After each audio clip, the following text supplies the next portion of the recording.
Who else could it be but me, your man, Louie T. Welcome to another episode of the Card Collector Series podcast. I, of course, am your set man, Louie T. Thank you for joining me. If you enjoyed this content, please do me a huge solid and hit the subscribe button for more great content. Turn on your notification bell so you don't miss a thing. And also hit the like button, as that helps this channel grow exponentially.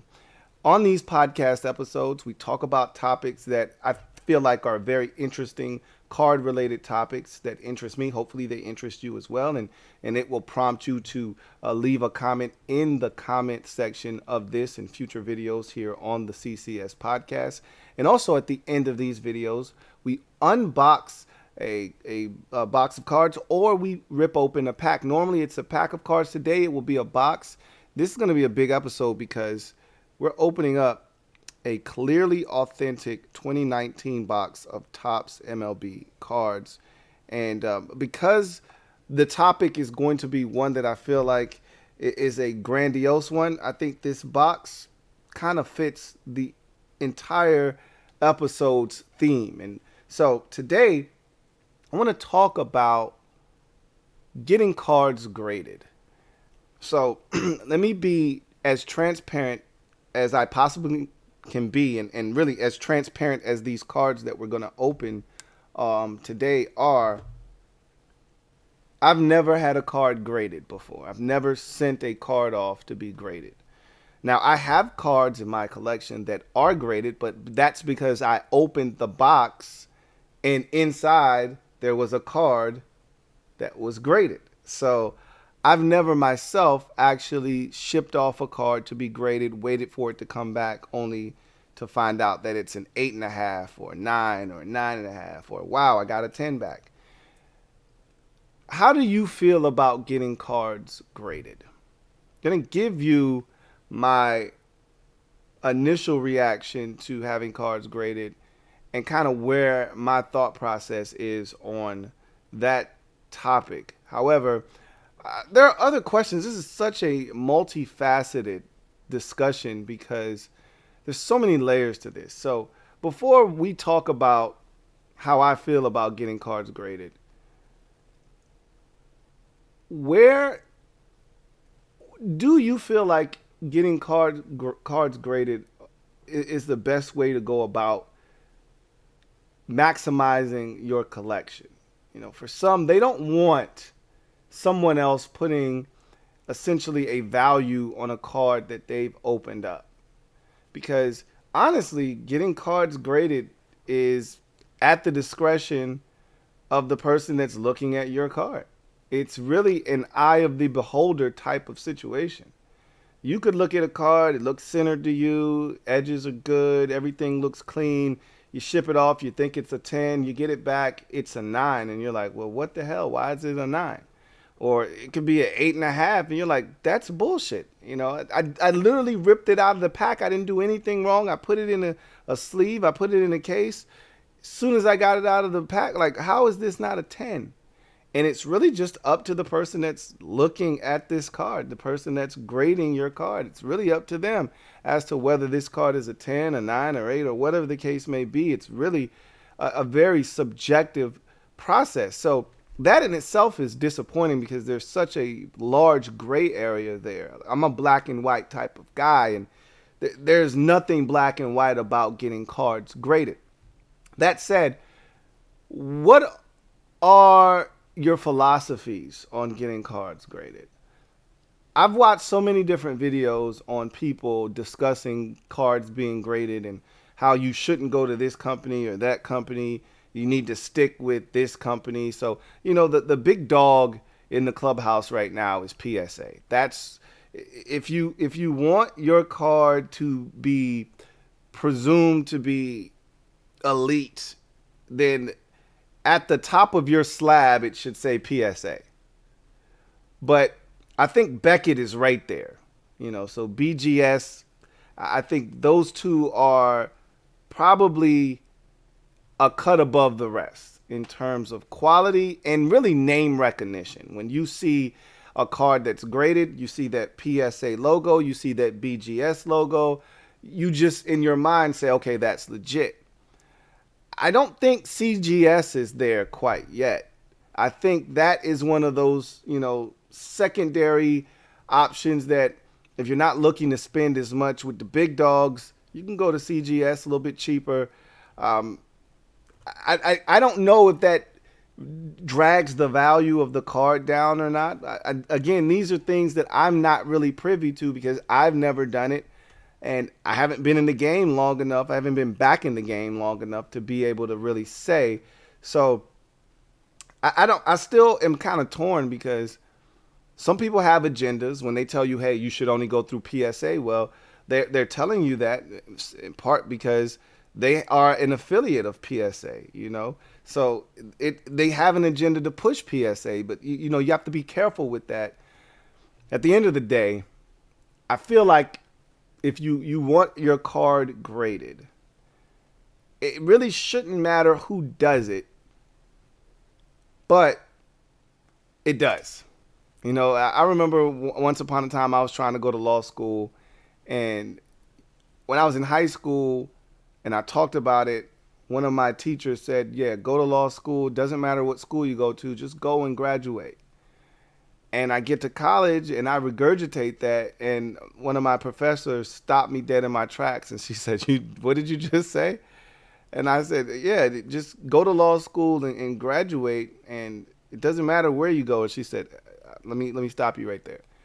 It does matter where you go. Where you go to school and graduate makes all the difference as to whether you get a job out of law school or not. Well, I didn't know that. Now I know.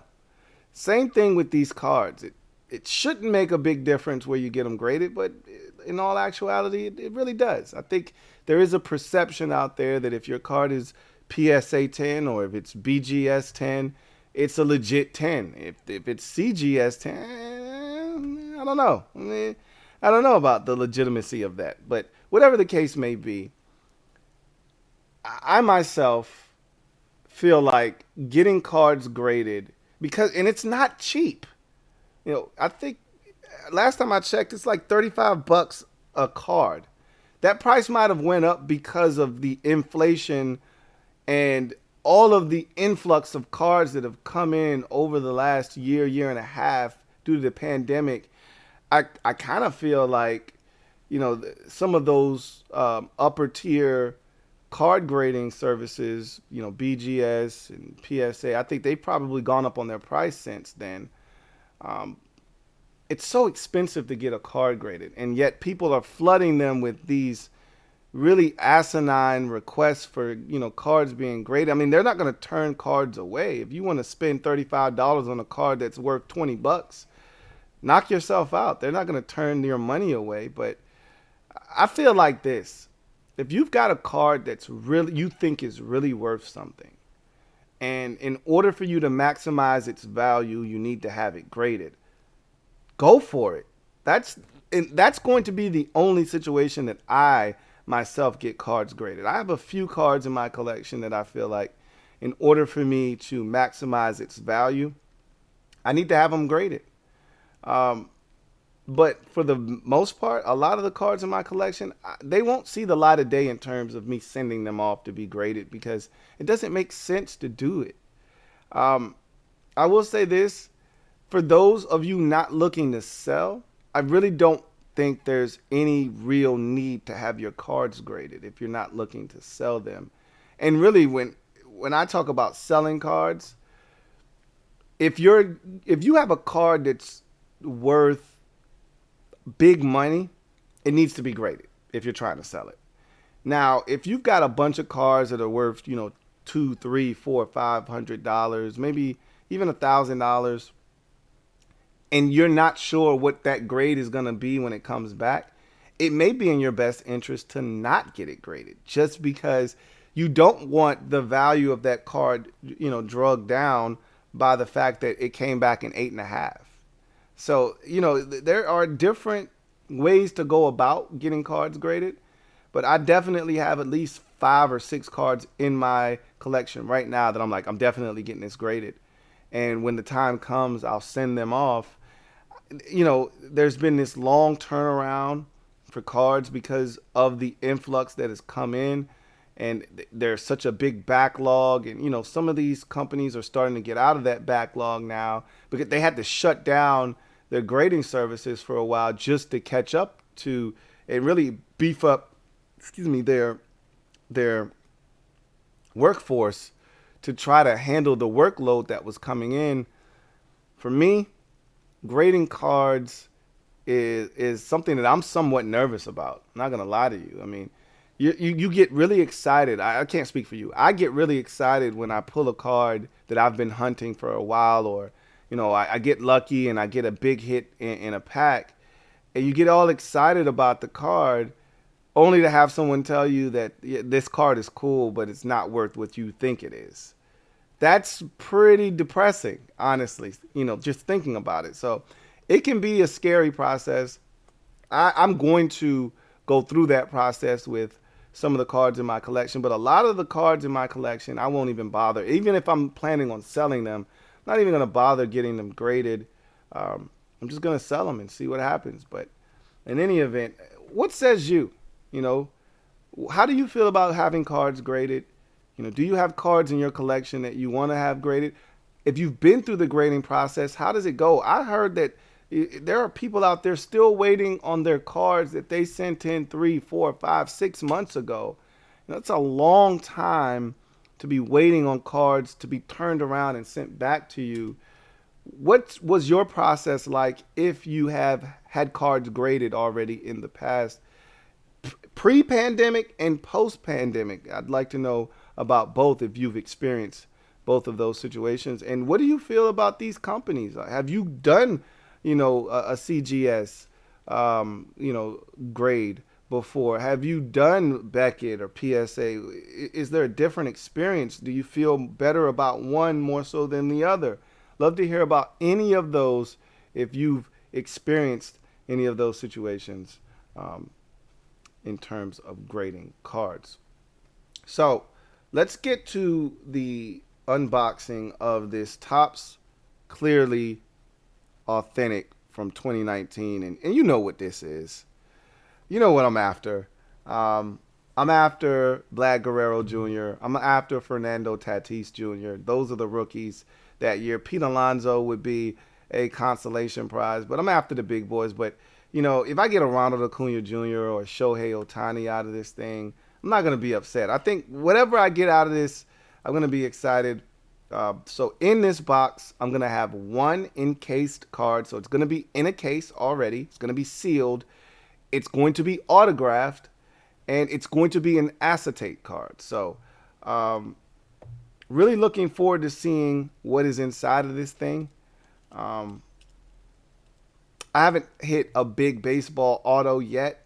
I've got a good one. I got a Alex Bregman auto, but I don't think I've hit a big baseball auto to this point. So this has a chance to be my first. So I'm really excited to open this thing up and see what's inside. So we'll open this box up,